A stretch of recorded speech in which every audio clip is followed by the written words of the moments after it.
Sean ustedes bienvenidos a este encuentro con actores de educación primaria 2021, que lleva el nombre justamente igual al desarrollado el año pasado, en 2020, donde tuvimos la fortuna de ser acompañados por ustedes en 9 paradas académicas. El día de hoy, de nueva cuenta, estamos iniciando este trayecto con su participación destacada, para lo cual recibimos a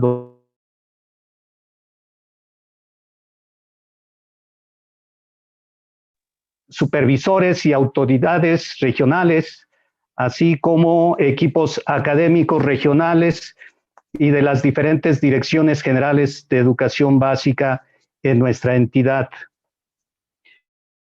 El día de hoy, en este encuentro con actores educativos de educación primaria 2021, tenemos el objetivo que implica proporcionar a los docentes de educación primaria perspectivas teórico-metodológicas de expertos en temas clave que contribuyan a la renovación y el fortalecimiento de su función para que los estudiantes adquieran las competencias básicas que les permitan desenvolverse en su entorno. En este sentido, el día de hoy los recibimos, gracias por acompañarnos. También recibimos a las autoridades de las subdirecciones regionales de educación básica, a las autoridades de las diferentes dependencias de la estructura educativa, también de la Subsecretaría de Educación Básica y, por supuesto, de la Secretaría de Educación. Antes de iniciar, les pido a quienes nos acompañan que atiendan en el chat una liga para registrar su asistencia, llenar un formulario para registrar su asistencia, lógicamente para quienes nos acompañan en Zoom, no necesariamente, no así para quienes nos acompañan en YouTube Live. También al finalizar les invitamos a que estén atentos y aparecerá una liga también en el chat para recibir la valoración de este evento. Entonces les pedimos estén atentos para el registro de su asistencia y para la valoración del evento en la fase final de esta actividad. Sin más, bueno, pues damos la bienvenida a nuestras autoridades educativas y en esta ocasión me permito saludar la presencia de la profesora María Pureza Carvajal Juárez, directora general de educación primaria. También nos acompaña el licenciado Rogelio Tinoco García, subsecretario de Educación Básica, y tenemos el honor de recibir con nosotros al licenciado Gerardo Monroy Serrano, secretario de Educación de nuestra entidad, quien dirige un mensaje a quienes estamos reunidos en esta sala virtual. Bienvenido, licenciado Gerardo, le escuchamos.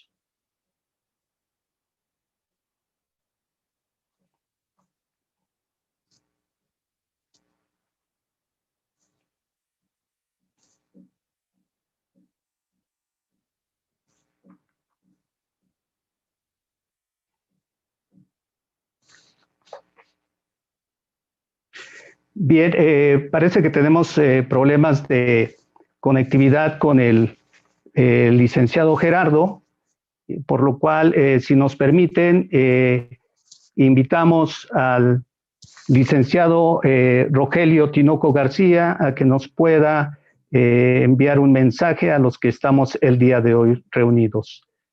Adelante, licenciado Rogelio.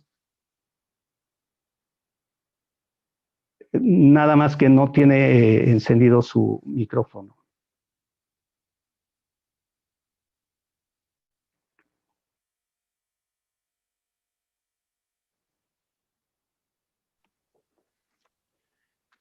Te decía Modesto que por favor avancemos y damos oportunidad a que llegue el secretario. Perfecto, gracias. Bueno, pues entonces avanzamos, sacaremos provecho a este tiempo que tenemos y al día de hoy tenemos la participación de un excelente conferencista que sumará valor a los aprendizajes que hemos venido construyendo a lo largo del encuentro anterior y con el inicio de este. Sin más, entonces, conoceremos la semblanza de quien hoy nos aporte conocimientos teórico-metodológicos a través de la presentación de un video.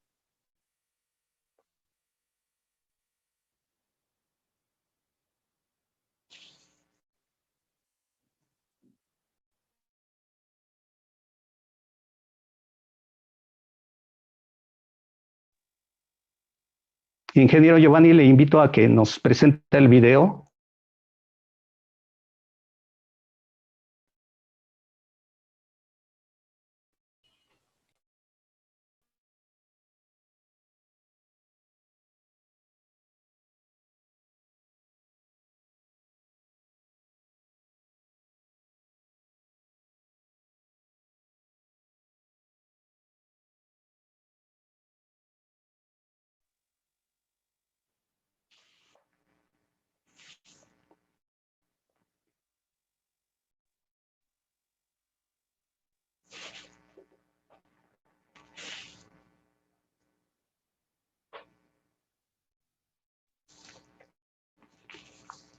Bien, estamos procurando agilizar estos inconvenientes técnicos. Sin embargo, nos comentan que nuestro secretario de Educación, el licenciado Gerardo Roy Serrano, se ha integrado a la sala y esperemos que esté ya en tiempo para compartirnos un mensaje.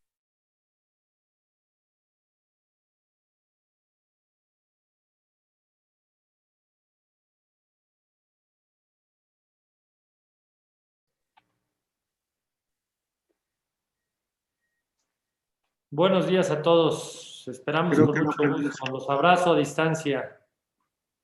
Gracias, licenciado. Adelante.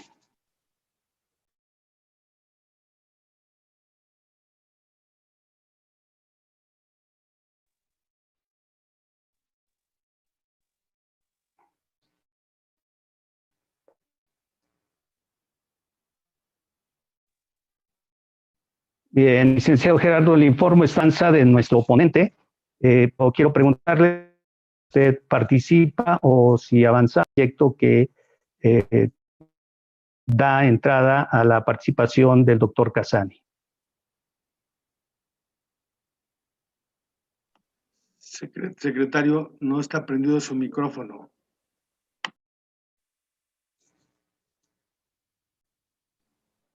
Ya, perdón, es que no podía acceder a la comunicación. Si me permiten, y en el momento que dispongan, me lo autorizan mis compañeros, podría darles un mensaje muy breve antes de iniciar con la conferencia del doctor. En el momento que así lo determine, no sé si ya está todo listo, si no hay complicaciones en el sistema y estamos en el momento que ustedes lo determinen. Adelante, licenciado, escuchamos su mensaje. Bien, muchas gracias a todos. Muy buenos días. Saludo con enorme gusto a toda la estructura educativa, hoy enlazada para esta conferencia en línea, al tiempo que agradezco y reconozco su trabajo, esfuerzo y talento para forjar un sistema educativo sólido a pesar de los retos que actualmente enfrentamos. Para su servidor, es grato participar en este importante foro académico con docentes, directores, supervisores, asesores metodológicos, académicos, regionales y del sector central. La emergencia de salud pública dejó de manifiesto la necesidad de poner el acento en temas clave para que los estudiantes aprendan y se desenvuelvan de manera autónoma en diversos entornos. Gracias al Instituto de Profesionalización de los Servidores Públicos del Poder Ejecutivo, la Subsecretaría de Educación Básica y, por supuesto, de CEYEM, por promover el encuentro con actores de educación primaria, esfuerzo que en este año seguiremos impulsando. La dinámica de trabajo tuvo su inicio en los últimos meses del año pasado, en donde abordamos temas como competencias socioemocionales, valores y educación ciudadana o desarrollo del pensamiento crítico y creativo, con valiosas exposiciones a cargo de la doctora Jimena Chao Rebolledo, la doctora María Teresa Yuren Camarena y la doctora Hilda Patiño Domínguez. En este año 2021 reforzamos el encuentro con actores de educación primaria y lo iniciamos con la conferencia del doctor Daniel Casani, Innovación en la enseñanza del lenguaje y la comunicación en educación primaria. Por supuesto, desde el enfoque de la literacidad. Nuestro conferencista, el doctor Daniel Casani, además de colaborar con dependencias de educación en España, Argentina, Chile y México, es un gran pedagogo y promotor de la lectura que ha publicado una docena de libros y más de 100 artículos especializados. Con la participación del doctor Daniel Casani, damos continuidad al trayecto de mejora iniciado en donde la voz de los actores educativos da forma al diálogo con expertos académicos. Con una matrícula de más de 3.3 millones de alumnos de educación básica, el Estado de México cuenta con 20,000 escuelas y más de 142,000 docentes de educación básica, quienes están comprometidos con la educación de los mexiquenses. Según los resultados del módulo sobre la lectura MOLEC 2020, presentados por el Instituto Nacional de Estadística y Geografía INEGI, los principales motivos para no leer son falta de tiempo y falta de interés, motivación o gusto por la lectura. No olvidemos que la enseñanza y el aprendizaje deben traer alegrías. Espero que esta conferencia les sea útil para encontrar guías y herramientas para hacer esto posible. Con los resultados obtenidos en el 2018 de la prueba de Planea Nacional para la Evaluación de los Aprendizajes, Planea, en aprendizajes del lenguaje y comunicación de alumnos de sexto grado de educación primaria, el Estado de México está 17 puntos por arriba de la media nacional y tuvo un incremento de 7 puntos con respecto a la prueba del 2015. En un tema tan importante, no solo se trata de ser optimistas, se trata de hacer que las cosas sucedan. Yo los invito a que juntos podamos construir realidades y habilidades en nuestros alumnos. Un enfoque sociocultural en la enseñanza de la lectura que sitúa la lectura y escritura como prácticas sociales de contextos cada vez más diversos y complejos, dando lugar a posturas más críticas ante la gran cantidad de información disponible.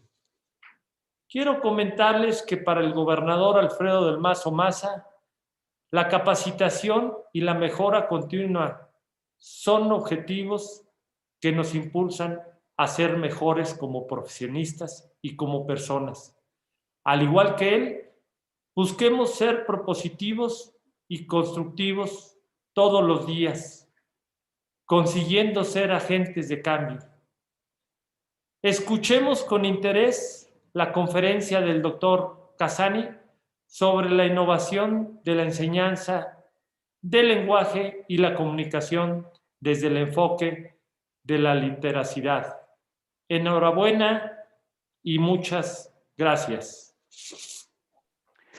Gracias, señor secretario. Tenga la seguridad de que el diálogo enriquecerá la intervención de los agentes educativos aquí convocados. Damos paso, pues, a conocer la semblanza de nuestro distinguido ponente a través de un video. Corre video, por favor. Doctor Daniel Cassani. Es un referente mundial en el estudio de los procesos de aprendizaje de la lectura y la escritura. Es autor de más de 100 publicaciones, entre libros, monografías y artículos científicos sobre comunicación escrita y enseñanza de la lengua. Parte de su producción está disponible no solo en español y catalán, sino en portugués, inglés y francés. Es miembro del Consejo Asesor de alrededor de 15 revistas de letras y enseñanza de la lengua en los ámbitos catalán e hispanoamericano. También ha sido profesor invitado en programas de posgrado en instituciones de más de 25 países en Europa, América y Asia. Asimismo, ha colaborado con los Ministerios de Educación de Cataluña, Galicia, Euskadi, España, Argentina, Chile y México en programas de promoción de la lectura y la escritura. Desde 2004 dirige un grupo de investigación sobre literacidad crítica. Además, es profesor e investigador de análisis del discurso en el Departamento de Traducción y Ciencias del Lenguaje de la Universidad Pompeu Fabra en Barcelona. Edomex. Decisiones firmes, resultados fuertes. Bienvenido al Estado de México, doctor Daniel Cassani. Sin más, tiene usted el uso de la voz. Adelante, doctor. Pues muchas gracias, Modesto. Muchos saludos a las autoridades, al licenciado Gerardo Monroy, al licenciado Rogelio Tinoco, a todas las autoridades. Les saludo desde Barcelona, desde el barrio de Sant Antonio, en Barcelona, en el centro. Las 6:13 de la tarde aquí, ¿no? Y bueno, y espero que estén muy bien viviendo este momento tan terrible que nos toca vivir a todos y que nos une, ¿no? Y agradezco la invitación de las autoridades para poder impartir esta conferencia en un país que quiero mucho, en el que he estado muchas veces, en el que tengo un montón de amigos y en el que, bueno, pues siempre me lo paso muy bien y aprendo mucho cuando estoy aquí. De modo que mi deseo es poder ofrecer una buena charla para todos ustedes, poder dialogar después con ustedes, con los que tengan preguntas. Y vamos allá, ¿eh? Voy a compartir mi pantalla. He preparado un documento. A ver, vamos aquí. Aquí tienen el inicio de la charla. Entonces, si ustedes utilizan este código QR o este vínculo, llegarán a un espacio en la nube que he preparado para ustedes en el que podrán descargarse esta presentación y también algunos artículos que están relacionados con la misma, ¿eh? De modo que así pues compartimos algunos documentos con ustedes. Después, al final de la charla, les mostraré otra vez este vínculo, pero ahora pueden hacer una captura de pantalla o una fotografía y ya llegarán allí directamente. También tienen ustedes aquí mi correo y mi página web. Estoy a su disposición, soy un investigador pagado con dinero público del Estado español y de la Unión Europea, de modo que estamos al servicio de todos, ¿eh? Y si ustedes piden o preguntan cosas breves que yo pueda atender, pues con mucho gusto les atenderé. Para la sesión de hoy, pues vamos a ver estas cuestiones. Voy a presentar un poco mi trayectoria, porque algunas personas conocen algún libro mío, a veces algún libro viejo, pero no saben en lo que estoy trabajando, y como investigador público les decía, todo el material tiene que estar accesible en la red, de modo que ustedes, si saben encontrarán prácticamente todo lo que yo hago en la red.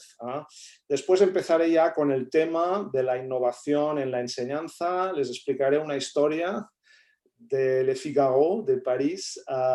Les explicaré también una metáfora, una comparación, y después ya entraré a explicar qué es la innovación, por qué nos interesa, por qué adoptamos esta perspectiva de la literacidad o una perspectiva sociocultural sobre el aprendizaje.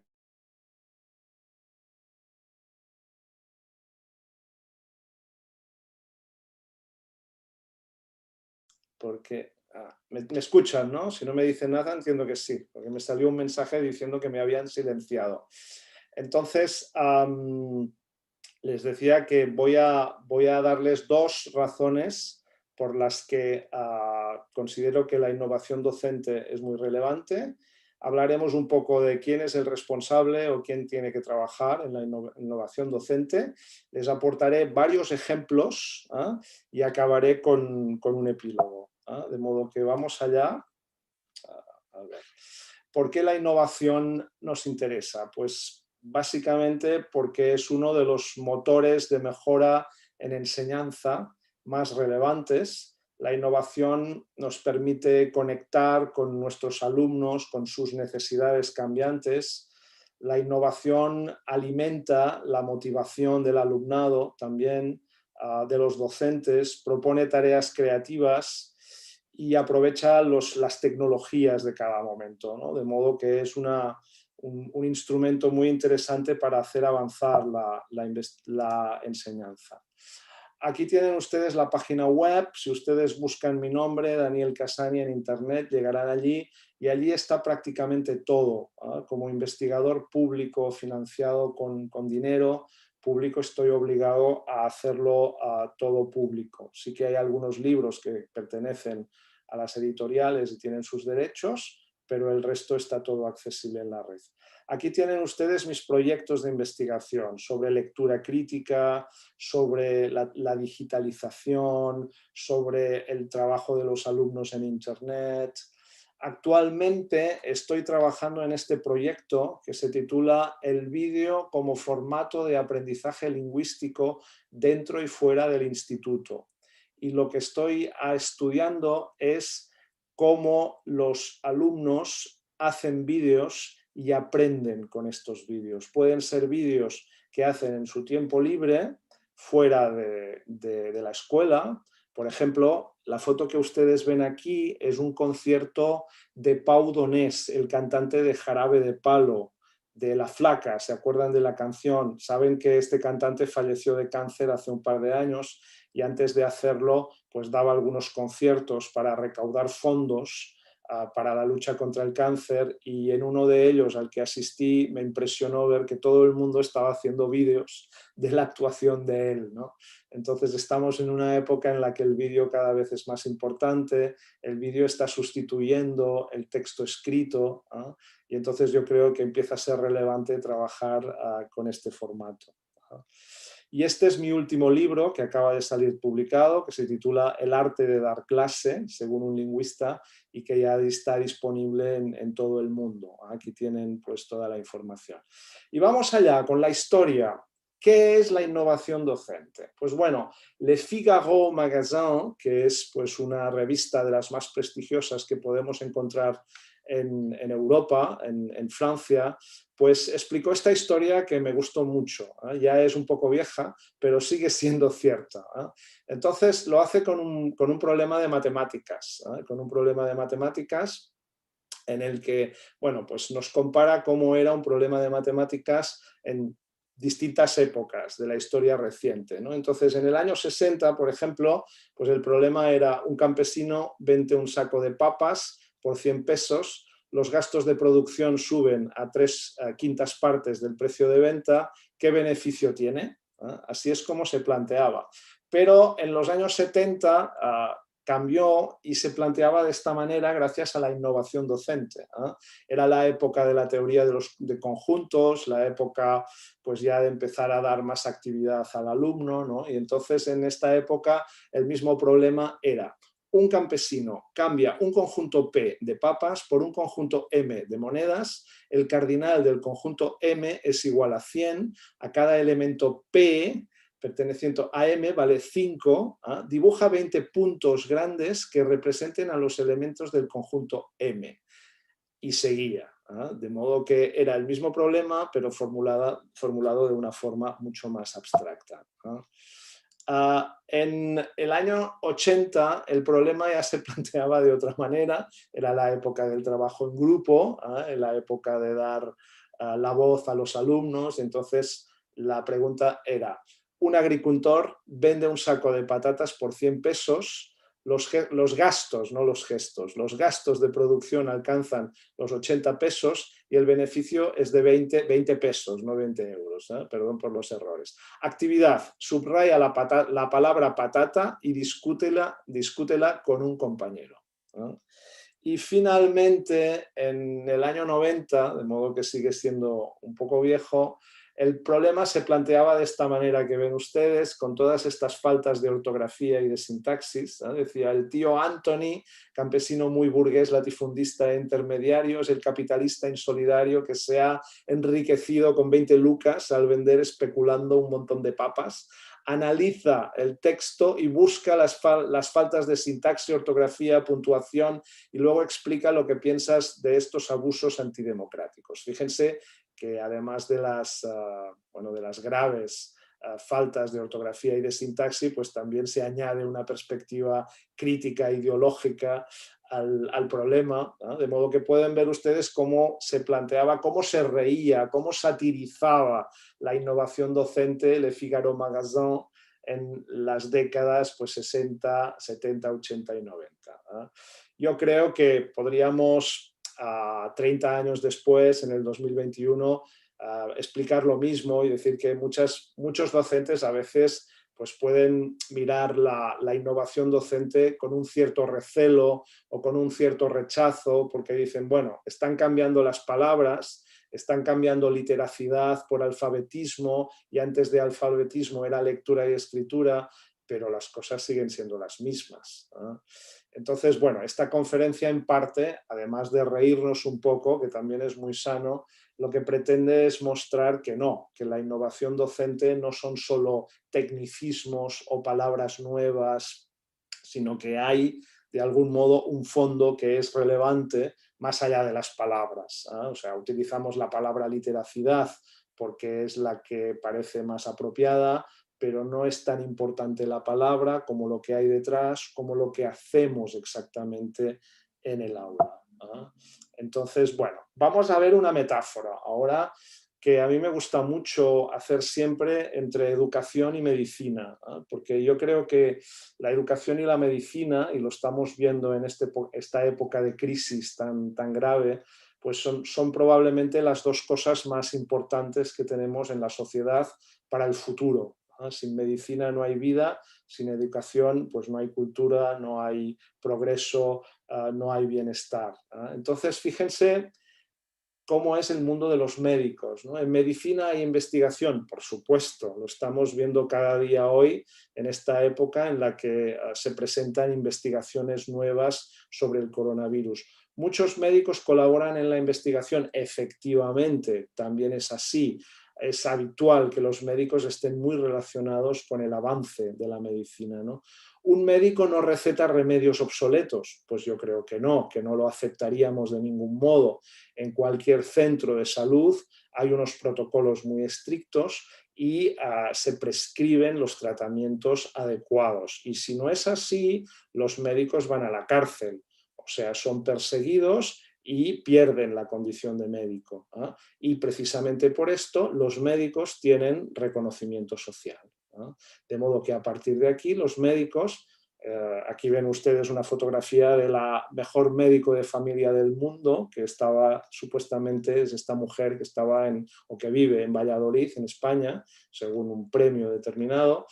Y bueno, aunque podríamos hablar mucho también de si los médicos en los últimos años han ganado o perdido prestigio social y reconocimiento, estaremos de acuerdo que tienen mucho, que tienen bastante más que los maestros. Entonces vamos a ver qué pasa si cambiamos las palabras en azul, que ustedes ven en la transparencia, que hace referencia a los médicos, por la docencia y por los maestros, ¿no? Entonces lo que ocurre es lo siguiente: en la educación hay investigación, sí, efectivamente, también tenemos investigación, pero no tiene el mismo volumen que en medicina.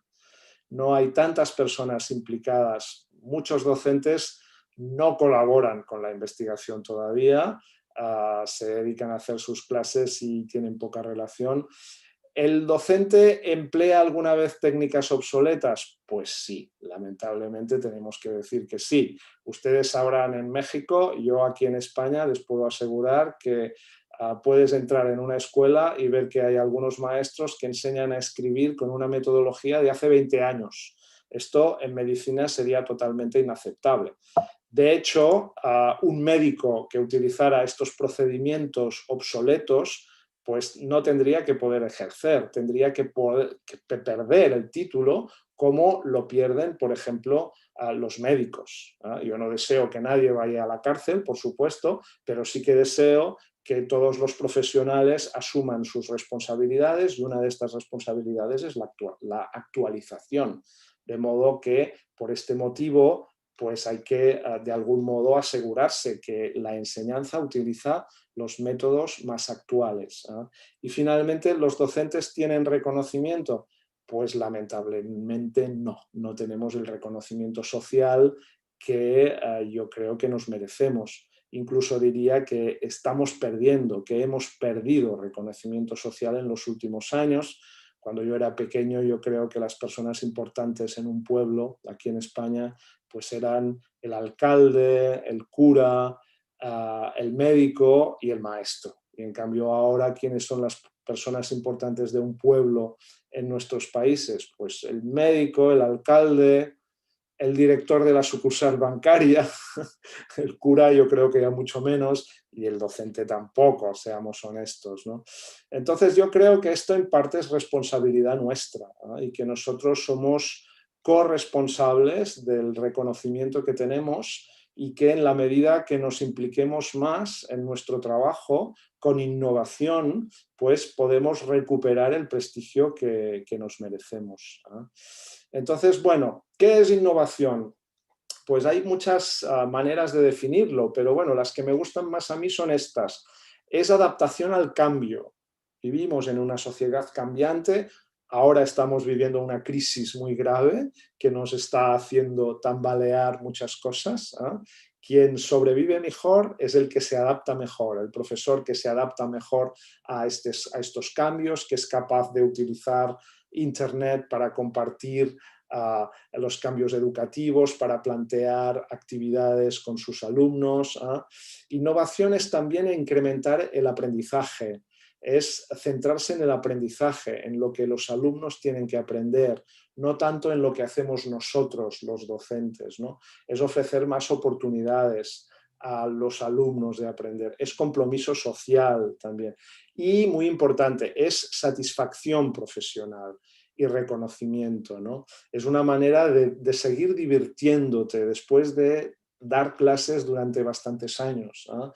Estarán ustedes de acuerdo conmigo que cuando ya llevas 3 o 4 años repitiendo las mismas clases, ya es muy difícil tener la misma pasión que antes, ¿no? Entonces es el momento de cambiar, de hacer otras cosas, de hablar con los alumnos, de proponerles cosas que les interesen más, que conecten más, porque los alumnos van cambiando poco a poco, son más jóvenes, ¿no?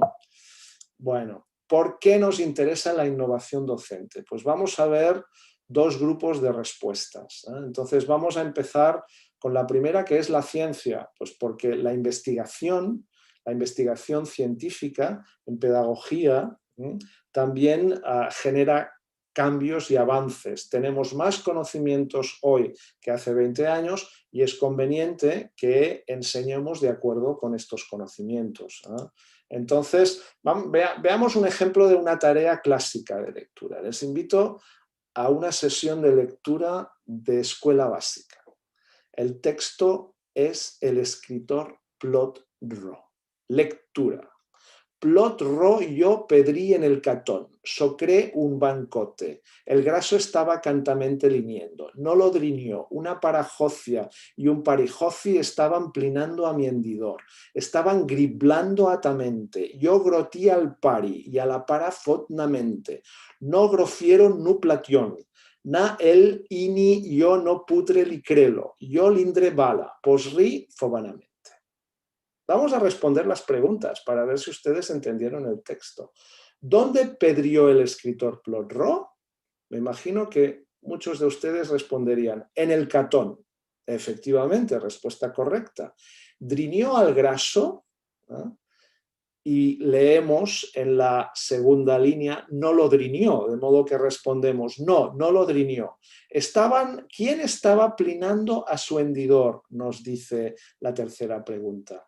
Y hay una frase que dice, una parajocia y un parijoci estaban plinando a mi hendidor.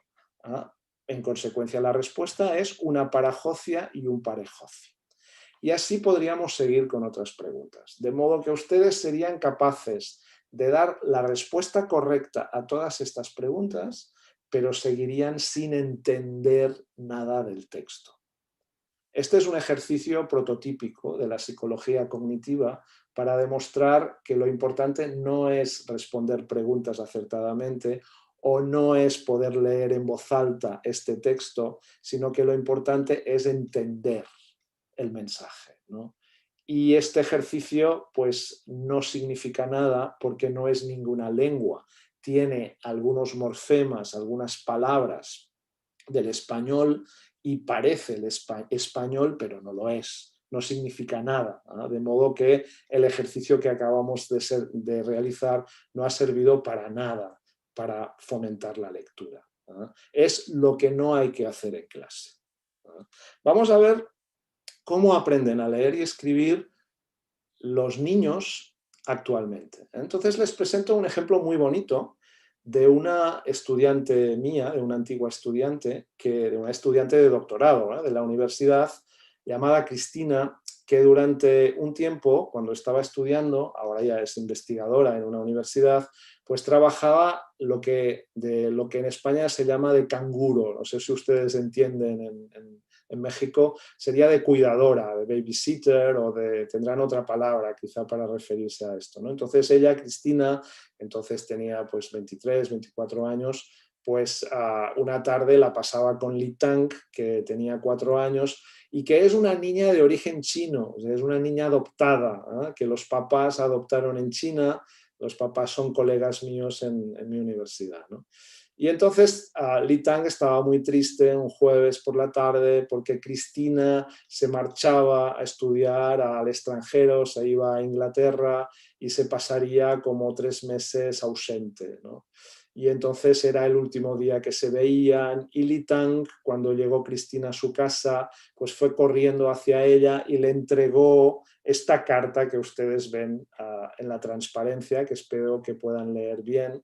Es un sobre a la derecha tienen un sobre de Hello Kitty, y a la izquierda tienen el texto que escribió Li Tang, ¿no? Entonces fíjense que en el sobre aparece claramente la palabra Cristina, espero que puedan ver las letras de palo, Cristina, de modo que Li Tang sabía que había que escribir el nombre del destinatario en el sobre, ¿no? También, si se fijan ustedes en el texto escrito, en la hoja de Hello Kitty, pueden ver que aparece Li Tang, escrito en letra de palo también, de modo que Li Tang también sabía que este texto tiene que ir firmado por la persona que lo ha escrito.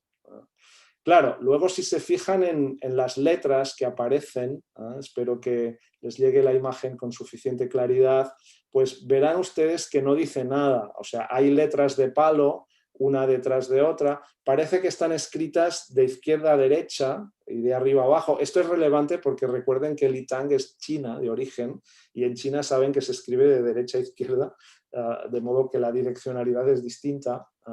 Hay algunas palabras que parecen escritas con letra seguida, ¿no?, letra pegada, diríamos aquí en España, pero no dice nada, ¿no? Entonces lo gracioso es que cuando Cristina abrió la carta y dijo, oh, qué bien, una carta, me gusta mucho, ¿no? Entonces Li Tang le dijo, Cristina, dime, ¿qué dice la carta? ¿Qué significa la carta? Y claro, Cristina dice, la carta no significa nada. No, sí que significa algo, porque yo sé que las cartas transmiten mensajes. Y sí, pero es que este no transmite nada. Entonces, fíjense, yo les preguntaría a ustedes ahora, ¿ustedes creen que Li Tang sabe escribir ya o no? ¿Sabe leer, sabe escribir? ¿Sí o no? ¿Qué piensan ustedes? Pues sabe bastantes cosas de lectura y escritura. Fíjense que sabe que existe un artefacto que se llama carta. sabe que las cartas se utilizan para transmitir mensajes importantes a otras personas que no están en el mismo lugar donde tú vives. Claro, la situación es un poco extraña porque Cristina todavía está con ella, ¿no? De modo en darle una carta a alguien que está, en vez de decirle lo que piensas, no tiene mucho sentido. Pero claro, como ella se marchaba pronto, pues tiene su lógica, ¿no? Lo que no sabe hacer Li Tang es descodificar, o sea, no sabe construir palabras y significados con la escritura, aunque domine algunas convenciones gráficas, ¿no? Pero ya sabe mucho, porque sabe que existe el género carta, sabe cuándo se utiliza el género carta, sabe que hay que firmar, de modo que hay que construir una identidad propia con el nombre firmando, y sabe también que hay que dirigir la carta a un destinatario, en este caso Cristina. Y Li Tang tenía 4 años. Probablemente le ayudaron sus papás, pero seguramente ya había empezado a trabajar en educación infantil de 3 a 4 años, de modo que es una chica, una niña precoz. 15 meses después, Li Tang escribió esta otra carta a Cristina. Está escrita en catalán, que es la lengua materna de los papás de Li Tang, y la pueden entender muy fácilmente, ¿no? Dice: Cristina, t'estimo molt, te quiero mucho, tengo muchas ganas de verte, con un corazoncito, un petó, un beso muy fuerte, Li Tang. ¿No? Aquí nadie tiene dudas de que Li Tang sabe escribir. Quizá no sepa mucho, pero sabe escribir un tipo de texto comunicativo, y sabe transmitir el mensaje, ¿no? De modo que estamos en el buen camino. Fíjense que la manera de aprender a leer y escribir no es empezando a escribir mi mamá me ama, como haríamos aquí en España, copiándolo, ¿no? En 2 páginas, sino que es empezando a entender que el mundo está lleno de artefactos, que uno de estos artefactos es una carta, que la carta sirve para hacer cosas relevantes para las personas, y encontrar una situación de tu vida real que te importa en la que puedas escribir una carta y empezar a escribirla con la ayuda de tus papás, de tu maestro, de tus hermanos, etc., ¿no? Esta es la manera natural de aprender a leer y escribir, y esta tendría que ser también la manera de hacerlo en clase, y es la perspectiva de la literacidad. Es la perspectiva de que los niños llegan al mundo y nosotros les ayudamos a que se apropien de los artefactos escritos, de los textos que ya existen en nuestra comunidad, ¿no? De modo que la manera de trabajar es como yendo de abajo arriba en el iceberg, ¿no? En la montaña de hielo. Yo creo que muchas veces la enseñanza tradicional de la lectura y la escritura ha sido a la inversa, ¿no? Ha sido empezar a enseñar lo que se ve, la ortografía, la escritura, el procesamiento manual, que también son importantes, claro, pero es más importante lo que está escondido, lo que no se ve, ¿no? El conocimiento de los géneros, las funciones de los textos, las identidades vinculadas con los textos, todo eso es muy importante para enseñar a leer y escribir, ¿no? Más en detalle, y esta es la última, la única, diría, diapositiva teórica para explicar lo que es la literacidad, ¿no? Entonces, a la izquierda tienen lo que sería la visión tradicional de corte más lingüístico o psicológico, y a la derecha, en amarillo, en el fondo amarillo, tienen lo que sería la perspectiva sociocultural de corte más social, político, etcétera, que es la perspectiva que adoptamos hoy, ¿no? Tradicionalmente se entendía pues, que leer y escribir era una actividad cognitiva, lingüística, era básicamente una actividad de procesar textos. Los textos tenían mensajes neutros, había que aprender las letras y a procesar las letras para poder leer y escribir. Básicamente hablábamos de decodificar, y eso era un proceso de adquisición, ¿no? del código, sencillamente de aprender y memorizar esto, ¿no? Y en cambio hoy tenemos una visión totalmente distinta, ¿no? Hoy entendemos que leer y escribir son prácticas sociales, ¿no? Son actividades cotidianas porque vivimos en un mundo letrado. O sea, sería diferente la situación si, bueno, si hubiéramos nacido en una tribu aislada que no tiene escritura y que vive de una forma totalmente distinta, pero yo creo que ya no quedan tribus con todo el respeto de estas características. Ya nos queda solo vivir en México o vivir en España, y vivir en México o en España si no sabes leer y escribir es no poder vivir, claramente, ¿no? Es no poder desarrollar todas las posibilidades que te ofrece la comunidad. Entonces, en este sentido, aprender a leer y escribir es aprender a participar en estas actividades, a apropiarte de estos artefactos que se entienden que son objetos sociales, ¿no? Son objetos políticos también, porque son los que otorgan poder. Si sabes leer y escribir, puedes llegar a ser maestro, puedes llegar a ser servidor público, puedes llegar a hacer muchas cosas, si no es muy difícil, ¿no? También la perspectiva sociocultural entiende que trabajamos con textos multimodales, ¿no? O sea, un texto no es solo un dictado o una redacción, un texto también es un perfil en Instagram, es un tweet en Twitter, es un meme que se ha enviado a través de WhatsApp, que mezcla letras y fotos e imágenes, ¿no? Y utilizando estos textos construimos nuestra identidad. Si yo no hubiera escrito los libros que escribí y que han leído a alguno de ustedes, yo no estaría ahora dando esta conferencia. No me hubieran presentado del modo que me presentaron, ¿no? De modo que lo que somos, el poder que tenemos en la comunidad, deriva directamente de las capacidades que tenemos de manejar la lectura y la escritura, ¿no? Tienen en la nube algunos textos que amplían esta información. Tienen un artículo que escribí con un colega al respecto.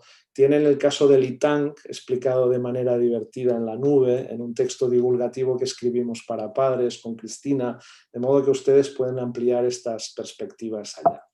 Y vamos a seguir, ¿eh? Entonces, pero no todo es así. O sea, me gusta mucho esta investigación que les presentaré ahora, porque nos habla de un mundo totalmente diferente, ¿no? Nos habla de la comunidad del Titicacachi, que es una comunidad quechua y aymara en los Andes, en la zona de Perú, Ecuador, ¿eh? Y entonces esta es una investigación muy interesante de Ruperto Romero Rodríguez, que estudia estas comunidades y que intenta averiguar cómo estas comunidades valoran a los niños inteligentes, despiertos, espabilados, vivos, ingeniosos, ¿no? En nuestra comunidad, en México, en España, en Occidente, por decirlo fácilmente, ¿cómo valorarían ustedes un alumno inteligente? O sea, ¿qué cualidad tiene un buen alumno en la escuela, ¿no? Pues básicamente alguien que sabe leer y escribir, ¿no? O sea, una persona culta, una persona lectora, una persona también que tiene conocimientos de matemáticas, ¿no? Porque las matemáticas y la escritura no son tan diferentes, o sea, todo es escritura, ¿no? Todo es lenguaje. Entonces, esta es la idea que tenemos en nuestra comunidad, ¿no? Pero en esta comunidad del altiplano peruano, quechua aymara, pues resulta que el concepto fundamental no es el de lectura y escritura, sino que es el concepto chiqui. El concepto chiqui. ¿Qué significa chiqui en quechua aymara? Pues significa esto: inteligente, despierto, espabilado, vivo, ingenioso. ¿Y qué significa en la práctica? Pues básicamente es un concepto que se aplica a las personas que aprenden fácilmente, pero que aprenden no hablando ni escribiendo, sino observando, ¿no? Por ejemplo, un niño chiqui es el que aprende pues cómo hay que recoger las patatas, cómo hay que cultivarlas, cómo hay que tratar el suelo, sencillamente viendo a los papás haciéndolo, viendo a los mayores, sencillamente observando e imitando y fijándose muy atentamente en lo que hacen, ¿no? Esto es chique en esta comunidad, y es interesante para constatar que la manera como nosotros tenemos construido el mundo no es la única, sino que hay distintas maneras según las distintas culturas. Y esto es muy relevante también porque en nuestras comunidades conviven personas de lugares muy distintos. Entonces es probable que tengamos niños en la comunidad Titicachi, en nuestra escuela, de la comunidad Titicachi, o de otras comunidades que puedan ser muy diferentes de la hispana y que puedan tener pues, dificultades o puedan tener otros perfiles diferentes con el aprendizaje de la lectura y la escritura. Entonces es muy importante atender a esta diversidad cultural y adoptar una perspectiva inclusiva, ¿no? Valorando estas capacidades que tienen por nacimiento y por cultura de procedencia estos chicos y también mediando porque puedan participar con nuestras cualidades y capacidades en nuestra comunidad, ¿no? En cambio, pues estigmatizar a estos niños porque tienen dificultades lectoras y desvalorizar las capacidades que han obtenido en sus comunidades, pues es muy discriminatorio y es algo que nos empeora como comunidad, claramente. Es algo que nos empobrece y nos perjudica, ¿no? Vamos a ver otro motivo de razones para entender la necesidad de la innovación, y básicamente es más sencillo, es la idea de que la realidad va cambiando, ¿no? O sea, si ya hace algunos años que estamos educando, pues seguro que hemos visto cómo nuestros estudiantes, cómo nuestros alumnos van cambiando. O sea, ya no son los niños que eran hace 10 años. O sea, los niños que tenemos ahora tienen la misma edad que tenían los que teníamos hace 10 años, pero han cambiado notablemente. ¿Por qué? Bueno, pues porque la comunidad ha cambiado, porque hoy manejan celulares, se conectan a internet, han aprendido muchas cosas fuera de la escuela. Entonces, nosotros no podemos hacer lo mismo que hacíamos hace 10 años, tenemos que adaptarnos a este cambio nuevo, ¿no? Y el cambio principal, evidentemente, es la forma de materializar la lectura y la escritura, es el salto pues, del papel y de la caligrafía a la escritura con móvil, multimodal, hiperconectado, con acceso a todos los recursos que hay en Internet. Y esto nos sitúa pues, con distintas generaciones. Aquí tienen unas investigaciones que les invito a leer de un colega de mi universidad, el profesor Carles Freixa, que es un sociólogo especializado en juventud y que ha identificado varias generaciones. La generación arroba, que es la que nació pues, antes del 90, la generación hashtag, que es la que nació antes del 2000, y me imagino que ahora está estudiando ya la generación posterior al hashtag, que es la que tenemos en clase, ¿eh? Y entonces él nos explica cómo estas distintas generaciones de jóvenes, de adolescentes y de jóvenes tienen características distintas, utilizan los recursos de distinta manera y en consecuencia probablemente también necesitan educaciones más adaptadas a cada contexto, ¿no? Bueno, seguimos. ¿Quién debe organizar la innovación docente? Pues vamos a ver, el objetivo es que el aprendiz aprenda, de modo que el centro de actuación, lo diré todavía más claro más adelante, es que el aprendiz esté activo, trabajando y aprendiendo, pero quien tiene el poder en el aula, en los centros, es el docente, de modo que somos nosotros, los docentes, los que tenemos que implicarnos en la innovación, ¿no? Y lo podemos hacer de muchas maneras, y esta es una gran ventaja de la innovación, que es muy versátil, ¿no? Que unos pueden, por ejemplo, recoger datos. Por ejemplo, yo ahora estoy trabajando con docentes aquí en España para que recopilen vídeos que hacen los alumnos. Podemos trabajar también adaptando materiales. Por ejemplo, ustedes podrían tomar algunas de las ideas que les daré hoy y adaptarlas a su centro. Podrían identificar ustedes casos especiales, alumnos particulares. Podrían ustedes colaborar con investigadores, de modo que la innovación es una práctica diversa, es una práctica abierta. En este sentido, es mucho más flexible que la medicina.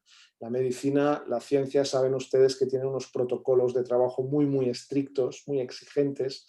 En cambio, la educación pues no es tan estrecha, ¿no? Tiene un margen de maniobra muy amplio, y esto yo creo que es bueno porque favorece que todos los maestros puedan implicarse en la innovación de distintas maneras, ¿no?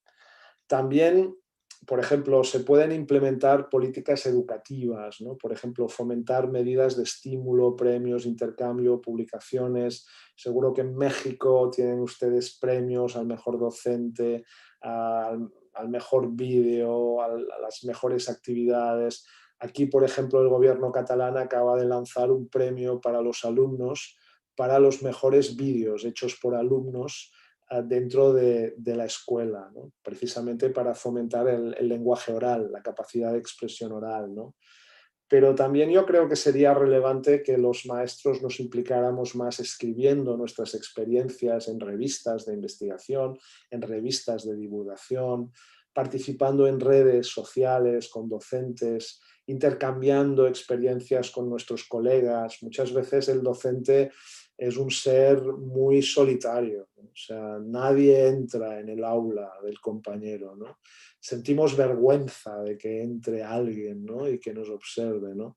Y esto es terrible. Los médicos no funcionan de esta manera. O sea, los cirujanos, saben ustedes que aprenden en el quirófano, viendo cómo trabaja otro cirujano, ¿no? La mejor manera de aprender a dar clases es viendo cómo da clases un colega más experto, ¿no? Es intercambiando experiencias en el aula, ¿no? Entonces yo creo que podemos mejorar de esta manera.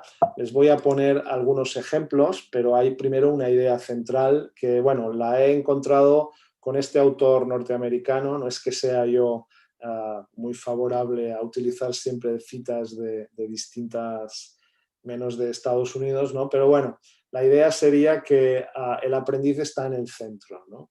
O sea, a mí me lo dijo siempre uno de los mejores maestros que he tenido cuando yo empezaba a dar clases, ¿no? Que con la idea de, a ver, el que trabaja con la lengua, con la lectura, el que tiene que leer es el alumno. El que trabaja con las matemáticas es el alumno. Los docentes lo que tenemos que hacer es trabajar no con la lectura, ni con los textos, ni con las matemáticas, sino con los alumnos. Nuestro campo de trabajo son los alumnos. Nosotros tenemos que conseguir que los alumnos aprendan. De modo que el verbo importante no es enseñar. El verbo importante es aprender, es que los alumnos aprendan, ¿no? Entonces, si esta idea tan abstracta la ponemos muy clara en el aula, entonces yo creo que las cosas salen de manera bastante natural, ¿no? Algunas propuestas en este sentido que se suelen utilizar hoy en día. Pues, por ejemplo, el trabajo por proyectos. El trabajo por proyectos es algo que aquí en Barcelona, por ejemplo, ahora está de modo muy efervescente. Porque, bueno, pues los resultados educativos que hemos tenido en los últimos años no son tan buenos como se esperaba, no corresponden a los recursos que se han aplicado y entonces, pues muchos centros están empezando a cambiar la manera de organizar la enseñanza. Entonces, en vez de trabajar con asignaturas disciplinarias separadas unas de otras, con especialistas de cada asignatura de lengua, de matemáticas, de sociales, de ciencias, pues están empezando a trabajar con proyectos interdisciplinarios, ¿no? Entonces, un proyecto es, por ejemplo, pues plantar un huerto, ¿no? Y empezar a tomar datos del huerto, ¿no? De las frutas y las verduras, de los ciclos. Y entonces el profesor de biología y de ciencias trabaja pues, con los aspectos de la naturaleza. El profesor de matemáticas desarrolla pues, medidas para tomar y para hacer estadísticas del proceso que sigue esta huerta, ¿no? El profesor de lengua pues trabaja desarrollando pues textos escritos y publicando la información en un blog, ¿no? Y todos trabajan al unísono con una actividad en la que fíjense ustedes que el alumno está en el centro de la actividad. Hay muy pocos espacios de magistralidad, o sea, el docente no habla a los alumnos, máximo da unas instrucciones y el alumno siempre está trabajando, ¿no? Entonces esta es una idea que a mí me parece muy importante, ¿no? Otra propuesta es la idea de que se aprende haciendo cosas, ¿no? Es cierto que escuchar es hacer una cosa, ¿no? Ustedes ahora están escuchando, están viendo diapositivas, están escribiendo en el chat y eso son cosas importantes y también se aprende haciendo cosas, ¿no? Pero si solo hacen esto los alumnos, si solo escuchan al profesor, pues se cansan fácilmente, porque la capacidad que tenemos de atención los humanos es muy limitada, ¿no? Y entonces es relevante que en el aula, pues si tenemos clases de 3, de 4 horas, de 5 horas al día, distintas clases, ¿no? Pues que los alumnos estén haciendo actividades haciéndolas cooperativas también, después lo verán, ¿no? Pero la mejor manera de aprender es manipulando, ¿no? Entonces, ¿cómo utilizamos la lengua? Pues practicándola, ¿no? Hablando, escribiendo, trabajando en grupo, corrigiendo textos, buscando información en internet, ¿no? Esta es la manera como realmente el aprendizaje es más activo, ¿no?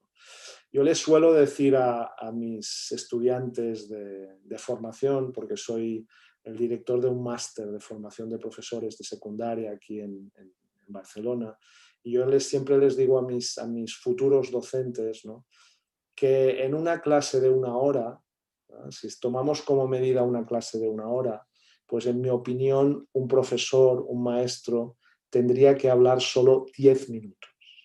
10 minutos solo, como máximo, ¿no?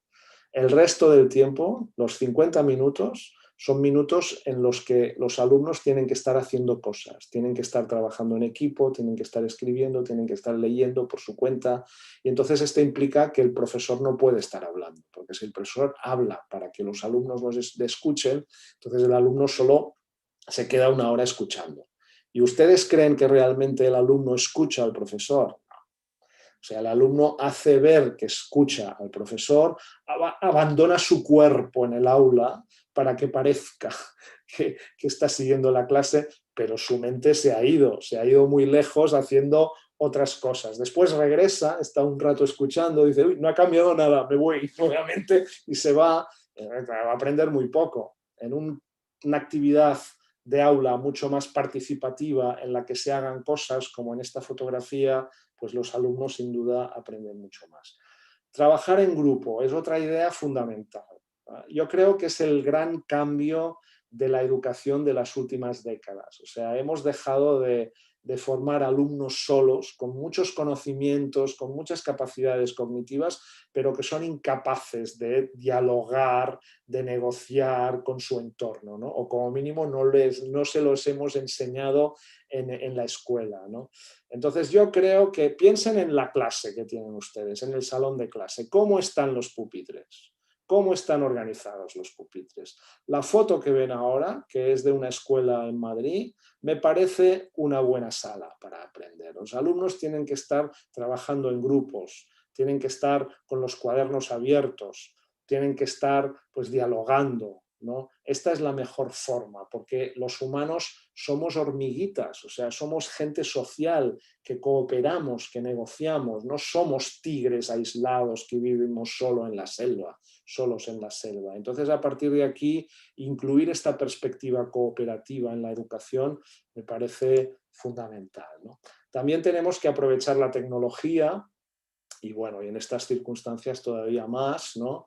Yo siempre defiendo que la escuela tiene que trabajar con las herramientas de la comunidad. O sea, no tiene sentido que en la comunidad todo el mundo trabaje con celulares, con portátiles, con ordenadores, que no queden sitios en las ciudades donde no haya un ordenador, sea en la oficina, en el despacho o en el bolsillo de las personas, y que en cambio en las escuelas estén prohibidos los portátiles. Esto es un paso atrás muy claro, ¿eh? O sea, los problemas de utilizar el celular pues es algo que tiene que asumir la escuela y tiene que contribuir también a educar al respecto, ¿eh? Es la mejor manera de avanzar en este sentido, ¿no? Otra propuesta que se suele hacer y que es afín a lo que estoy comentando es lo que se llama la clase invertida, ¿no? La clase invertida en la que, pues bueno, básicamente la idea es que la clase se dedica a hacer cosas y en cambio el espacio que antes se dedicaba a hacer deberes, ¿eh?, pues es el espacio en el que el alumno está solo en casa, ¿no? Pues en este espacio lo que hace el alumno es leer, básicamente, ver vídeos, ver las explicaciones del profesor, por ejemplo, grabadas en vídeo, ¿eh?, o ver otros vídeos que ha recomendado el profesor, pero el espacio de aula, que es cuando el alumno se encuentra con sus compañeros y con el profesor, pues es el que está dedicado a trabajar en equipo, a dialogar, porque es la mejor manera de aprender, ¿no? Bueno, la idea de más diálogo y menos charla, yo creo que pues lo hemos visto en en la situación que estamos viviendo ahora, ¿no? No tengo tanta información de lo que ha pasado en México en el último año, pero por ejemplo aquí en España a nosotros nos confinaron en marzo, ¿no? El 14 de marzo se cerraron todas las escuelas y los profesores pasaron del viernes que dieron la última clase al lunes de la semana siguiente que tuvieron que darlas en línea, ¿no? A través de internet, ¿no? En las universidades ya no hemos regresado a la clase, ¿no? O sea, yo llevo todo el año dando clases desde aquí, ven ustedes desde mi despacho, ¿no? Es terrible porque he tenido que empezar a desarrollar hábitos nuevos para pasear, porque si no te pasas todo el día 24 horas pues de la cama a la cocina, al comedor, al despacho y no haces ni 50 pasos, ¿no? En fin. Entonces yo creo que lo que pasó en estas circunstancias es que los profesores pues empezamos a utilizar internet básicamente para dar clases magistrales, ¿no? Entonces esto fue un retroceso, ¿no? Fue como cuando con la llegada de las plataformas digitales pues los docentes nos dimos cuenta que podíamos colgar unos materiales, un PDF en la plataforma digital y así nos ahorrábamos de hacer fotocopias. Y entonces, claro, este no es el uso que queremos darle a los recursos digitales, ¿no? O sea, lo que queremos es que los recursos digitales fomenten la interactividad, fomenten el aprendizaje, fomenten la participación de los alumnos, ¿no? Entonces tenemos que avanzar hacia tareas no de transferencia de datos o de explicación magistral, sino de desarrollo de tareas sociales, ¿no? Bueno, y llegamos al final, al epílogo. Entonces, bueno, yo creo que si tenemos que quedarnos con 4 ideas principales, yo recordaría primero que la innovación, o sea, no es una conferencia que se ha marcado la autoridad educativa, es algo que forma parte de nuestro quehacer. O sea, si queremos obtener reconocimiento social y prestigio, tenemos que asumir responsabilidades y eso pasa por asumir que tenemos que estar al día, que tenemos que formarnos y que las autoridades tienen que reconocer esto, evidentemente, y que tenemos que ir cambiando y adaptando nuestras clases a los alumnos que tenemos en cada momento. Es importante incorporar los avances científicos, o sea, la ciencia también avanza en educación, también tenemos nuevas propuestas. La educación no es tan consensuada como la medicina. O sea, en la medicina está muy claro lo que es una persona sana y una persona enferma, aunque puedan haber diferencias, ¿no? Pero en cambio, fíjense que en educación decidir lo que es una persona educada y una que no es tan educada no es tan claro, ¿no? Porque podríamos encontrar distintas opiniones de qué es lo que tiene que tener la buena educación. Entonces es un ámbito menos definido, ¿no? Pero siguen habiendo consensos científicos que son los que tenemos que incorporar en el aula, ¿no? Por otro lado, como estamos viendo, la realidad cambia vertiginosamente, ¿no? O sea, es que lo que estamos haciendo ahora no tiene nada que ver con lo que hacíamos hace 2 años. Es asombroso si lo pensamos, ¿no? Y entonces, claro, ¿qué estamos haciendo nosotros? ¿Estamos haciendo lo mismo que hace 2 años? No. Ahora seguro que no, porque con todo lo que está pasando por la situación sanitaria es imposible, ¿no? Pero la pregunta también sería si nosotros hemos aprovechado esta situación para mejorar nuestras capacidades, ¿no? Y finalmente, pues bueno, recordemos que la innovación es algo muy versátil, muy variado y que cada uno puede encontrar su espacito, su huequecito para ocupar y para contribuir, ¿no? Entonces, muchas gracias. Ustedes tienen aquí el vínculo y el código QR. Vayan a ver los materiales porque después yo voy a ir a ver cuántos de ustedes. Yo sé que ahora son como 200 personas, 260 personas conectadas y voy a ver cuántos de ustedes le han dado clic aquí, ¿no? De modo que muchas gracias y aquí estoy para atender a sus preguntas. Gracias, doctor Daniel. La verdad que he de ser honesto, no me dio tiempo registrar todas las preguntas. Generó mucho interés, tanto en Zoom, quienes nos acompañan aquí en esta plataforma, como quienes siguen la transmisión a través de YouTube Live.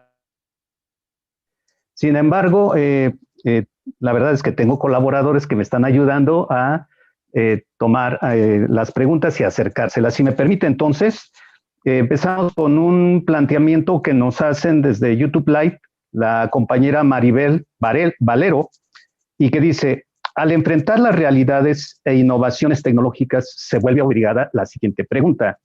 Entonces, ¿qué va a pasar con la lengua escrita en este contexto, doctor? ¿Qué opina? La lengua escrita se utiliza mucho con las nuevas tecnologías. Las nuevas tecnologías no son solo orales o multimodales. En Instagram, en Facebook, en Twitter, hay mucha escritura. Cuando quieres hacer un vídeo para, por ejemplo, si Maribel eres youtuber o trabajas con youtuber o tus alumnos siguen los youtubers o los booktubers, pues hacen vídeos orales, pero para hacer un buen vídeo tienes que escribir el guión, tienes que preparar el discurso que vas a decir delante de la grabación y tienes que ensayarlo, ¿no? Entonces la escritura no es solo un medio de comunicación final, sino que cada vez más es un instrumento de planificación, ¿no? De desarrollo, ¿no? Entonces, el correo electrónico, por ejemplo, sigue siendo el instrumento fundamental de trabajo, mucho más que los mensajes de audio, ¿no?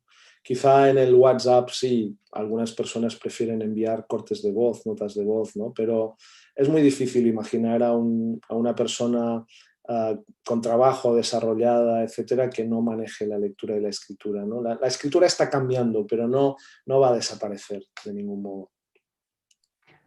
Muy bien, también hay una serie de preguntas que son afines, y aquí le planteo dos de ellas que seguramente la respuesta será articulada. ¿Qué herramientas promueven la literacidad desde la educación a distancia y qué elementos pueden considerarse para evaluar la literacidad a distancia? Bueno, entiendo que a distancia se refieren a enseñanza remota o enseñanza a través de Internet, ¿no? Porque claro, habría que ver, a veces, hasta hace años se pensaba que enseñanza a distancia era lanzar programas de televisión que se pudieran ver de distintos lugares. Ahora no estamos hablando de eso, ¿no? Estamos hablando de gente que está conectada en distintas partes del país, que comparten una plataforma en Internet. En esta plataforma pues hay un foro, hay un chat, se comparten documentos, vídeos, etcétera, ¿no? Y entonces, bueno, pues yo creo que se puede aprovechar todo esto. Y yo creo que un debate importante en el momento actual es, aquí en España es súper popular, no sé si en México también lo viven así, pero es la gran pregunta, ¿no? ¿Síncrono o asíncrono? ¿No? Es la idea de, bueno, ¿cómo tiene que ser esto? ¿Tiene que ser que nos encontremos los alumnos y el profesor exactamente en el mismo momento en el aula virtual, o al contrario hacemos actividades para que los alumnos las hagan cuando quieran, ¿no?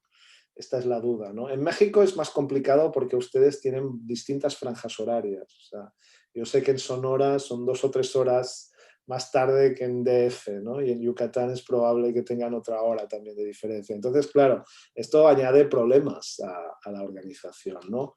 Y entonces yo diría que la historia que tenemos, fíjense, es interesante también, porque las grandes instituciones de educación a distancia, como mínimo aquí en España o en Europa, han sido siempre asíncronas. O sea, si tú querías sacarte el título de abogado con la Universidad Nacional a distancia en España, pues básicamente no tenías actividades síncronas. Podías tener alguna llamada telefónica, ahora sería alguna tutoría por internet, ¿no? Síncrona, pero la mayor parte de la actividad es asíncrona. O sea, son cosas que tú haces cuando puedes, ¿no? Cuando tu trabajo te permite, etcétera, ¿no? Pero lo que ha ocurrido con esta pandemia y con el confinamiento de la educación es que, claro, no estábamos preparados y entonces de la noche a la mañana hemos empezado a hacer lo mismo que hacíamos antes, con los mismos horarios, con los mismos materiales, con los mismos roles de alumnos y docentes, pero de manera síncrona en línea, ¿no?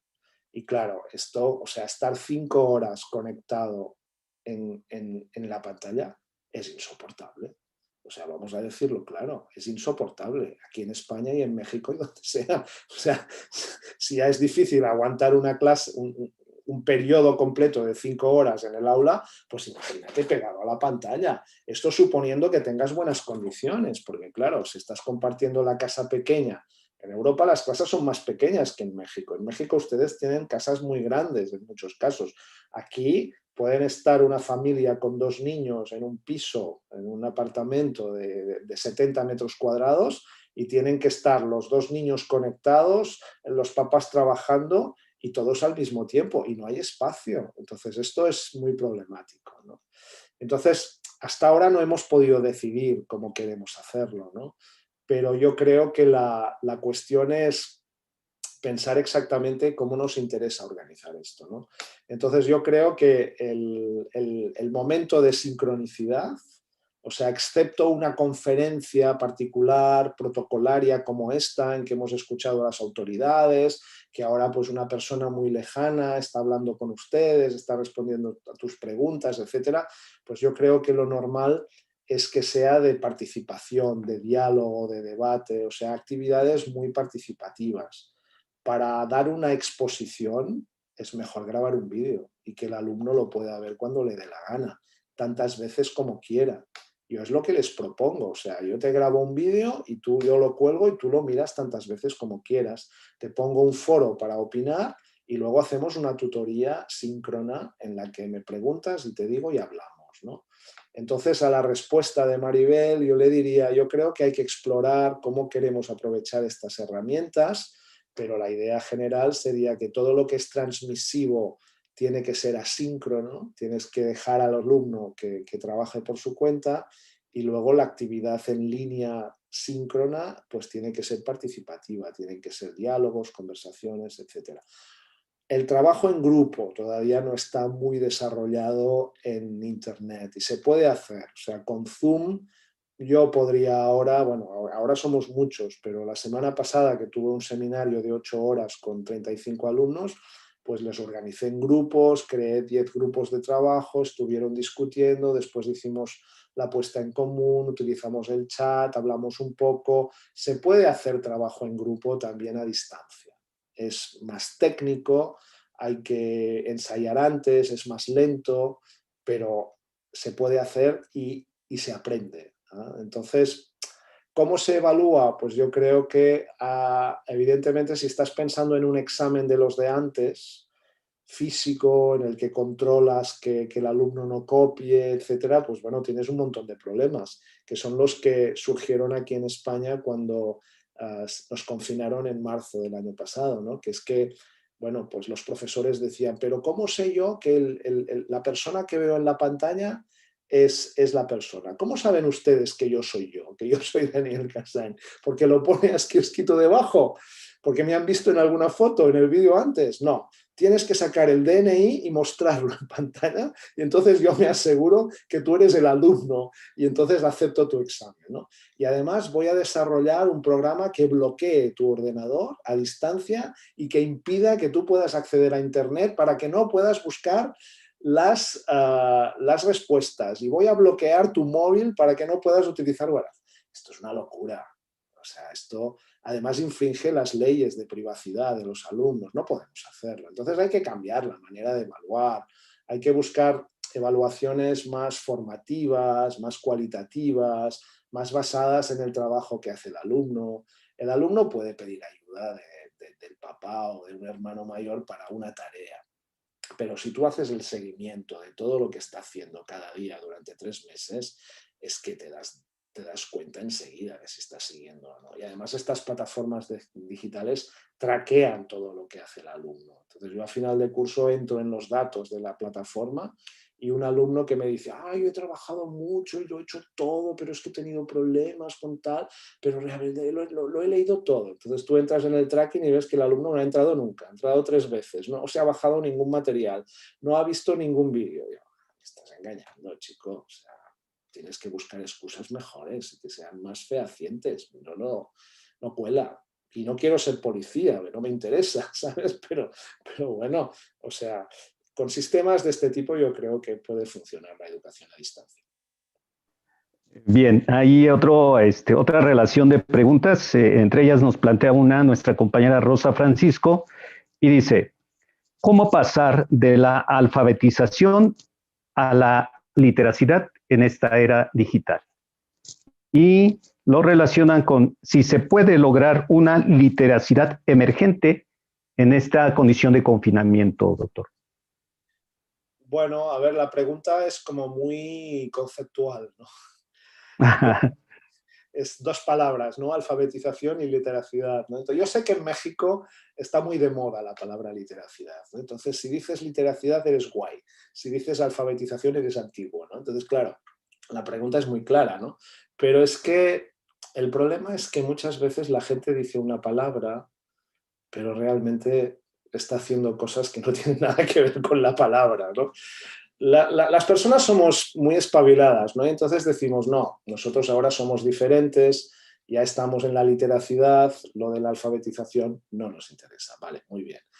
Dime qué haces en el aula, dime cómo trabajas con tus alumnos y realmente yo te diré si eres de literacidad o de alfabetización o eres de redacción y lectura, o sea, peor todavía, ¿sabes? Has cambiado las palabras, pero tú sigues haciendo lo mismo que hace 30 años, ¿no? Entonces, las palabras son importantes, ¿eh? Pero yo diría, voy a intentar ensayar una pregunta, una respuesta rápida, ¿no? ¿Cómo saber si eres un profesor que trabaja con literacidad? Pues mira, la primera pregunta sería si trabajas con textos completos. ¿Tus alumnos escriben textos completos, textos auténticos, comunicativos, cartas, correos, blogs, perfiles en Instagram? ¿Les ayudas a participar en TikTok? ¿No? O sea, si estás haciendo estas cosas es que estás al día y estás haciendo cosas que les interesan a los alumnos, ¿no? Estás ayudando a los alumnos a hacer cosas que les importan, estás trabajando la ortografía también, pero lo estás haciendo integrado con estos medios, ¿no?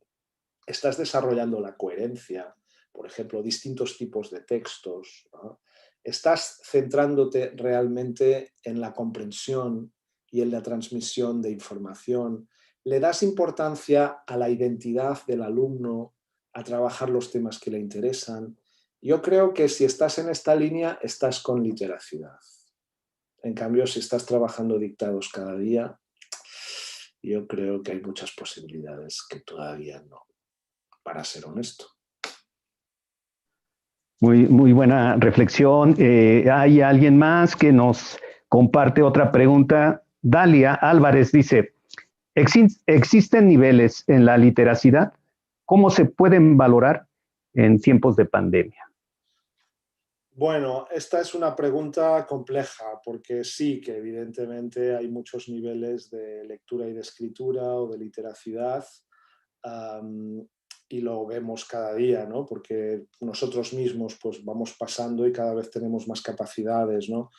Pero no es tan difícil, no es tan fácil marcar diferencias, ¿no? O sea, de hecho hacer, por ejemplo, exámenes de comprensión lectora es una actividad muy difícil, es más difícil que hacerlos de expresión escrita, porque en la expresión escrita puedes medir el texto que ha producido el alumno, tienes un objeto físico, y en cambio con la lectura es más complicado porque ocurre todo dentro de la cabeza, ¿no?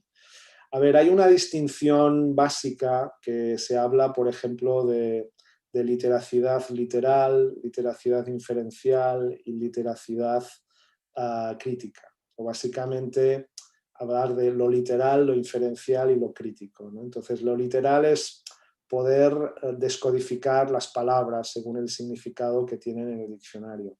Lo inferencial es poder recuperar lo que no se dice pero se comunica, ¿no? Los implícitos, las presuposiciones, ¿no? Lo que piensa el autor, etc., ¿no? Y lo crítico sería ya poder darte cuenta de la ideología que tiene el autor, del posicionamiento que adopta, ¿no? Entonces, esto, claro, pues lo crítico es más difícil que lo inferencial, ¿no? Pero algunas personas siguiendo este razonamiento llegan a decir, bueno, pues en el pre-college o en la enseñanza preuniversitaria se enseña lo crítico y en secundaria lo inferencial y en primaria lo literal. No. No, porque los niños desde muy pequeños entienden perfectamente cómo funciona el lenguaje, entonces, cómo funciona la comunicación. Entonces, ustedes sabrán perfectamente que los bebés, los niños muy pequeños, pueden empezar a llorar solo exactamente cuando se dan cuenta que su mamá o su papá les están viendo, porque lo que quiere el niño no le duele nada, sino que está llorando porque quiere un caramelo, por ejemplo. Y es aquello que cuando no lo ve, se para, mira a ver si la mamá o el papá están allí mirando y luego vuelve a llorar nuevamente, ¿no? Entonces significa que el niño no es estúpido y sabe perfectamente qué es lo que tiene que hacer para conseguir lo que le interesa, ¿no? Entonces lo crítico está presente desde muy pequeño, ¿no? Y entonces sería un error no trabajar la criticidad en niveles más bajos. Pero sí que evidentemente pues hay que adaptarlo al mundo de los niños, ¿no? Y hay que ir paso a paso, ¿no? Entonces, bueno, pues hay que estructurar pues un proceso de trabajo. Probablemente la manera más sencilla de hacerlo es con textos más cortos y más largos, con textos de lenguaje general o de lenguaje más especializado, con textos del entorno del alumno, pues que, por ejemplo, para un niño pequeño de infantil será pues el cartelito con el nombre, donde está la percha donde cuelga la bata, por ejemplo, el nombre que ponen las cartas, pues no sé, alguna lista que pueda escribir de sus juguetes, ¿no? Cosas de este tipo, ¿no? Y luego ya en primaria, pues ya empiezan a hacer otras cosas, ¿no? Y es en este sentido cuando yo creo que va creciendo el tipo de texto, se va diversificando, ¿no? La persona que sabe leer y escribir más domina más artefactos escritos, ¿no? Tiene una gama más variada de habilidades, de competencias para leer y escribir textos diferentes, ¿no? Entonces, a partir de aquí yo creo que se puede medir. Muy bien, y además ya dio respuesta a algunas preguntas más con esta argumentación última. Bien, hay algo más que nos plantea nuestro compañero Juan Pablo Ortiz, que dice, ¿qué opinión tiene usted sobre las nuevas formas de comunicación que se han creado a partir de la evolución del lenguaje, tales como el uso de códigos nuevos en chat y foros de Internet, el lenguaje inclusivo, el intercambio de letras por otras? ¿Cuál es su opinión, doctor? Bueno, pues a ver, habría que distinguir fenómenos muy diferentes, ¿no? Porque, o sea, por ejemplo, el lenguaje inclusivo, lo de, por ejemplo, utilizar una X o una arroba, o utilizar la letra E, les chiques, les alumnos en vez de los alumnos o las alumnos para incluir a la comunidad trans, por ejemplo, que es algo que ahora aquí en España se debate mucho, ¿no? Porque hay una ley de cambio de género, bla, bla, bla, pues me parece bien, aunque yo creo que tienen pocas posibilidades de enraizar, ¿no? Porque, bueno, los lenguajes, o sea, la morfología de género de cada lengua varía y no se corresponde directamente con la construcción identitaria del género, ¿no? Y este sería un tema, ¿no? Otro tema en esta misma línea sería si se tiene que decir los mexicanos o la ciudadanía mexicana o los y las mexicanas. Me acuerdo de hace muchos años cuando ustedes tenían a Fox de presidente, que me dejó sorprendidísimo que en un acto público de presentación del lenguaje ciudadano habló de los y las mexicanas. Yo no lo había escuchado nunca y me quedé impresionado, ¿no? De esta opción que tenía un cierto desarrollo en México, ¿no? Aquí en España es prácticamente inexistente, ¿no? Prácticamente no se usa, ¿no? Pero sí que hay mucho debate sobre si los españoles incluyen o no a las españolas, ¿no? Y no todo el mundo está de acuerdo, ¿no? Entonces esta sería otra cuestión, ¿no? Y luego está el tema de los chats, ¿no? Y del lenguaje. Entonces, a ver, nosotros hemos estudiado científicamente esto y lo que hemos comprobado es que lo primero que hacen los alumnos cuando tienen móvil es conectarse a Internet, a WhatsApp, bajarse la aplicación y crear un grupo de conversación de los compañeros de la clase, ¿no? Y este grupo saca humo cada día por la tarde después de las clases con comentarios sobre las tareas del día siguiente y los alumnos se mandan centenares de mensajes en un lenguaje pues no correcto, sin tildes, sin muchas letras, ¿no? Que es a lo que entiendo que se refiere la pregunta. Y eso preocupa mucho a los docentes porque piensan que esto pues está creando problemas a los chicos, ¿no?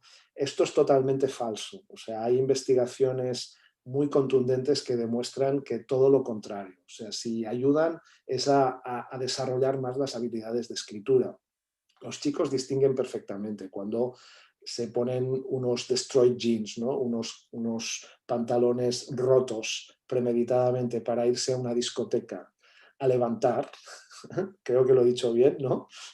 A levantar, o cuando tienen que ir a una entrega de premios con la municipalidad y entonces no pueden ir con unos pantalones rotos, ¿no? Sino tienen que ponerse algo más formal, ¿no? Entonces el lenguaje tiene esta misma versatilidad y es lógico que los chicos en este tipo de comunicaciones de mensajería hablen de este modo, ¿no?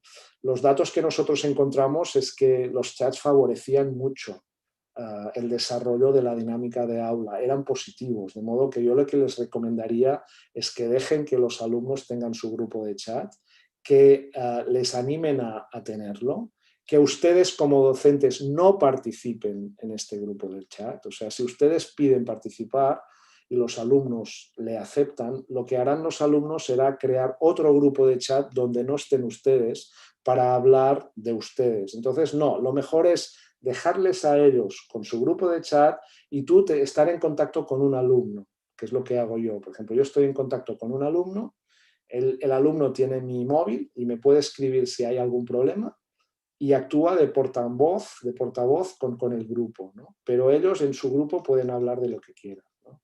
Y en esta investigación, que se la voy a subir en la nube para que ustedes la lean, se llama WhatsApp alrededor del aula y muestra cómo los alumnos de secundaria aprenden cosas muy interesantes en el chat de los grupos. Muy bien. Vinculado a esto también nos preguntan qué podría sugerirnos, qué sugerencias nos puede compartir para atender este desarrollo de la literacidad, pero con los padres de familia. Recordemos que en el confinamiento los padres están más cercanos al aprendizaje de los estudiantes y entonces se espera que pueda haber alguna sugerencia para impulsar este proceso de la literacidad. Pues me parece una bonita idea y de hecho quizá sea una cosa buena del confinamiento, que haya acercado a los niños a los papás y las mamás y que estos se impliquen más en la enseñanza, ¿no? Me imagino que en México será parecido a España, ¿no? Y entonces en España los papás yo creo que pocas veces se implican con la alfabetización de los niños o con la literacidad de los niños porque entienden que esto es responsabilidad de la escuela, ¿no?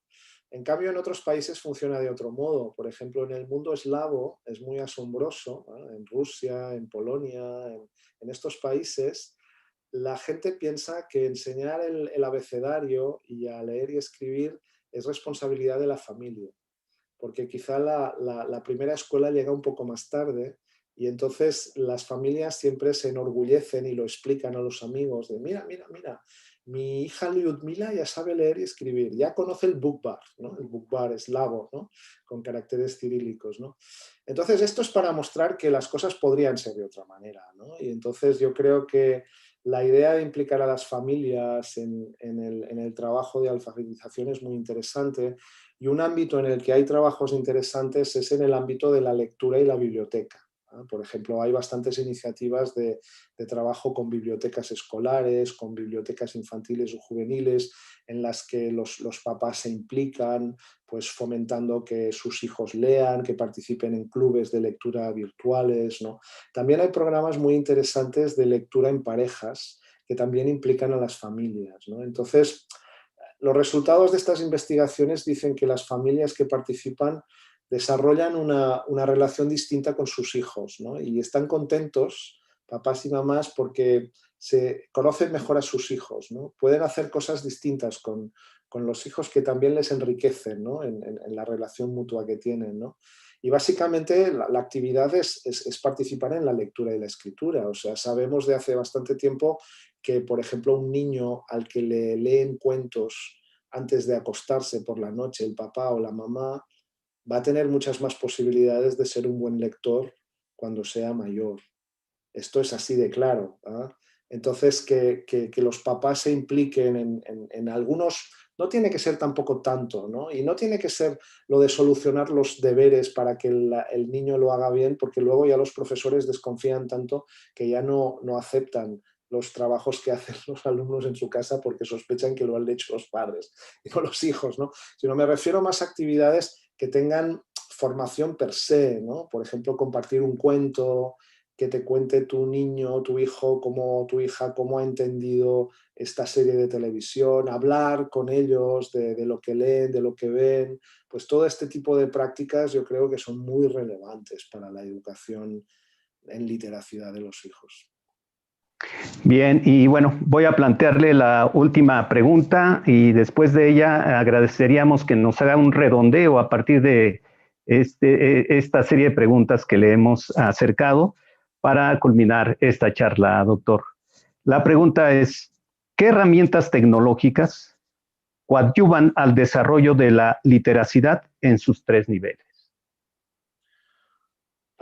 Yo no creo que sea una cuestión de qué herramientas, ¿no? O sea, si la persona que hizo la pregunta esperaba que yo dijera, pues no sé, Moodle sí, Google Classroom no, pues no, no va por aquí la cosa, ¿no? O sea, la tecnología como por ejemplo un libro, pues tenemos la Biblia por un lado y tenemos Mein Kampf o Mi lucha de Adolf Hitler por el otro lado, ¿sabes? Entonces, o sea, la misma tecnología puede ser muy buena o muy mala. O sea, no es la tecnología per se, sino que es lo que hacemos con la tecnología, ¿no? Cómo lo hacemos. Entonces, yo creo que en la tecnología. Entonces, la clave es la formación de profesorado.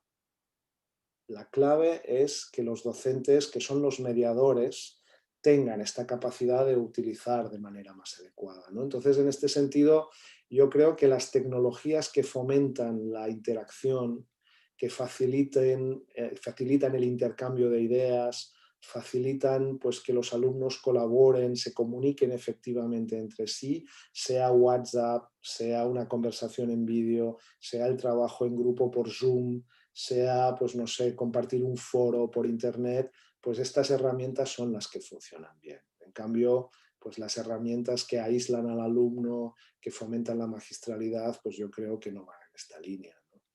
Y en conjunto, pues yo destacaría 3 ideas básicas, ¿no? En la línea de lo que ustedes nos han preguntado y lo que hemos estado hablando, ¿no?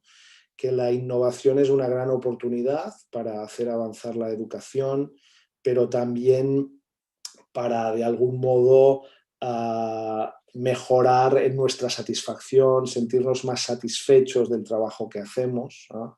La segunda idea sería que la innovación es muy variable y se adapta a las expectativas y a las posibilidades de cada uno. Se puede innovar en lo que te interesa más de la lengua, en lo que te interesa más de la literatura, en lo que te interesa más de las ciencias sociales, ¿no? Y la última y la tercera idea sería pues que también vivimos en un entorno complicado por la educación a distancia y puede ser muy pesado porque son muchas horas las que tenemos que dedicarle, pero también es apasionante porque te permite aprender cada día y hacer cosas nuevas, y entonces si lo miras desde una perspectiva positiva, pues es muy enriquecedor. Y muchas gracias por esta oportunidad. Me siguen debiendo unas quesillas con Huitlacoche que están pendientes para cuando podamos vigilar, encontrarnos en algún lugar, y que pasen muy buen día.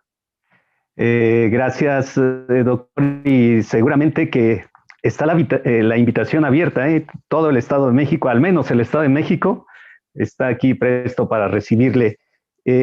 También le recordamos a nuestro auditorio que en el chat hay una liga para valorar lo adquirido en este encuentro. Y damos paso a un mensaje que dirigirá la maestra Mariana Flores Orona, directora del Instituto de Profesionalización de los Servidores Públicos del Poder Ejecutivo. Maestra Mariana, adelante. Muchas gracias, maestro Mode. Doctor, fue todo un deleite haberlo escuchado hoy. Yo creo que parte de estas bondades que hemos tenido en este tiempo es el que podamos tener a conferencistas como usted cercanos al Estado de México. Es para el Estado de México un gran lujo tenerlo. Muy bien la recomendación que hemos visto a través de redes sobre usted, creo que no se equivocaron. Aquí nosotros con la maestra Pure, como se lo comentábamos antes del inicio de la conferencia con la Dirección General de Primaria, siempre estamos tratando de trabajar desde el Instituto de Profesionalización. También mi subsecretario les envía a todas y a todos, aquí estamos, decimos esto, un saludo muy grande, el licenciado Víctor Curioca Ramírez. Y bueno, a nombre del Estado de México le queremos dar algo muy simbólico, que es un reconocimiento. Ay, qué bien. por esta conferencia, ya se lo haremos llegar a través de su correo. Yo sé que siempre les decimos que un documento puede hablar muy poco, pero el significado y el sentido que hay detrás de todo esto, pues es un gran agradecimiento. Gracias por compartirnos todas sus experiencias, por compartirnos la experiencia internacional. Gracias por esta oportunidad, porque si bien todos los que están tanto en el canal de YouTube como aquí en Zoom, saben que no ha sido una situación fácil, saben que enfrentamos un momento inédito donde tuvimos que renovarnos, reconstruirnos, y creo que todos los días nos estamos reconstruyendo porque cada día es un día de incertidumbre, ¿no? Entonces cada día es qué se viene, cada día es qué hacemos, pero como yo le decía al inicio de la conferencia, el Estado de México tiene a grandes maestros participativos. Ojalá usted se pueda dar una vuelta después por el canal de YouTube para que pueda ver todos los comentarios. Tenemos alrededor de más de 12,000 visitas en este momento en el canal de YouTube. Y aquí, bueno, ya a través de Zoom, 300 personas que lo han escuchado, que con comentarios maravillosos.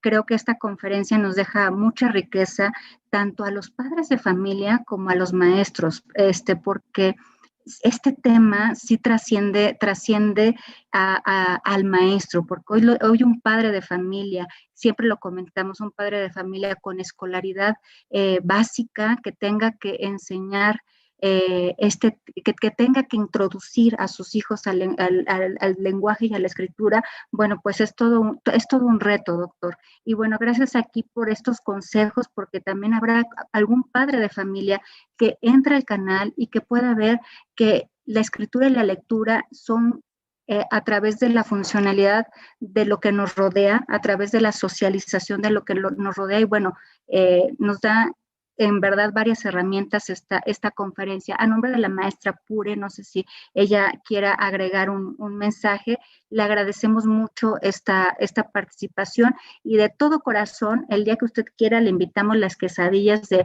huitlacoche y también de flor de calabaza. Gracias, maestra Mariana, por su intervención. Maestra Pureza, ¿gusta tomar la palabra?